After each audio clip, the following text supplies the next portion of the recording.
waaye man de moom daa ci xam dara moom ay ful la xaw ma sax lu mu doon man daal tubaab bi yàq nañu rek xam nga lii ma anee yóbbante nii man dama kaa dayoo dara waaw Diouf waay Diouf madame Diouf naka moom naka moom nag tey jii sax moom nag dëkk bi nag ki dina mars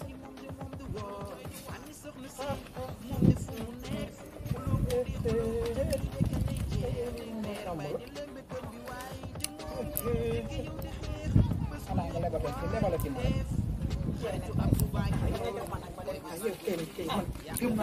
gëm naa ne soo ma juutaloon mu jàpp sama baaraam bi gisam de dara léegi nag ñu ñuy def. natt bi nga teg xam naa tamit yow it. yow nga mel moom war nga koo wàññi. ñu la nii. dugg na léegi chaque jour rek nga ne lebal ma. loolu tamit neexul nag. yow tamit yow lebal dong laa la wax kay danga may lebal soo mu mënee lebal kay nga lebal ma soo mu lebal ñu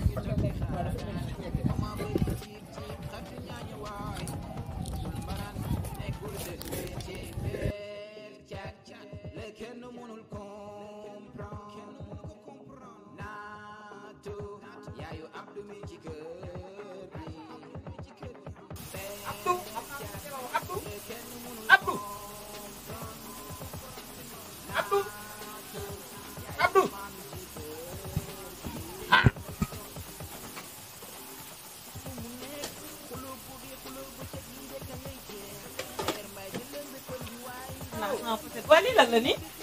Abdou lii lan la Abdou nga téye bool bi Abdou waa Abdou moom dafa yeewagul wala lan la Abdou kay fii laa wax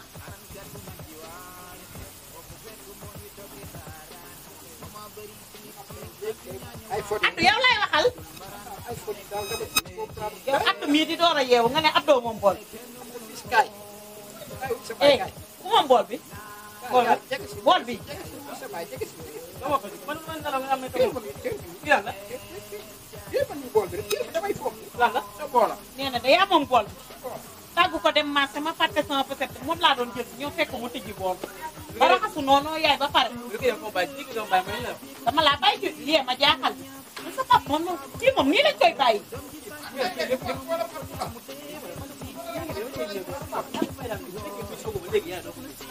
waaw lii tamit nag ba tey góor gu ne léegi te nee nga yow doo woor yow boo woorul waa kër gi moom nan lañ war a def da nga nekk borom kër gi ah.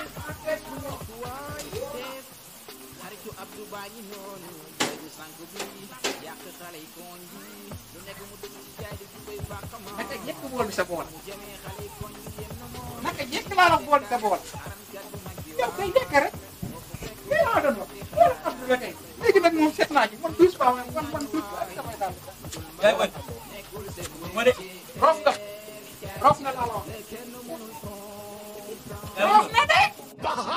kenn mënul comprendre naatu yaayu Abdou mi ci kër bi Père Thiat kenn mënul comprendre